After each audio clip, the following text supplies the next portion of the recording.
Hello, class.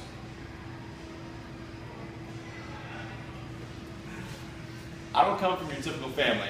After all, I'm Polish and was raised by a bunch of Polacks with big hearts. I'm through Plaza and the speech is about my family. First, I'll tell you about my mother and my sisters, then I'll tell you about my grandmother. Growing up with one mother can be a handful. Growing up with two older sisters, a mother and a grandmother who constantly criticize when you get out of line is another. My sisters thought they were the queens of England.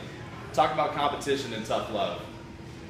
When I was little, they tied me to a mini trampoline and tickled me for an hour. One time, my sister threw a shoe so hard it stuck in the wall next to my head. With the frivolous things aside, my sister did answer the phone one time when I was in the principal's office and pretended to be my mother, and clearly let me know that I owed her one. The love was there, it was just tough. There were a lot of expectations growing up. My sisters graduated high school and went to college. I graduated a year early and went to college.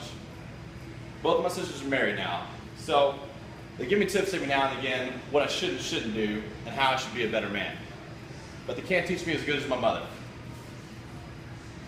Although my mother isn't in the actual picture here, she did take it. And she's the absolute definition of a saint. She attended Catholic school and was raised traditionally, so she hardly ever cursed unless deemed appropriate. My mother was very persistent. She always had something to say, even if I didn't want to hear it. She still married my father, even after 35 years, who needs his own speech to exemplify him.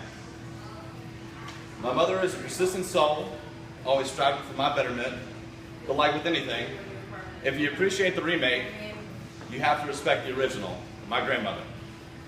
My grandmother's love was infinite. She would make me something to eat every time I came over. There'd already be a Hot Pocket in front of me. When the kids trick-or-treated in the neighborhood, they would always try to make 2 trips by her house because she had the best candy, and she knew that too. My grandmother didn't take any BS. She was the king of persistence. No excuse was ever good enough. I got into college and got a full-time job at 17 years old with health benefits. All she wanted from me was success, and I got to tell her the news on the phone before her dying breath. I told you about how my mother was a saint and my sister's tough love.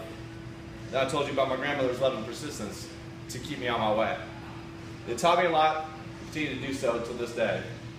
After all, we're just a bunch of Polacks trying to make the world a better place. Hey.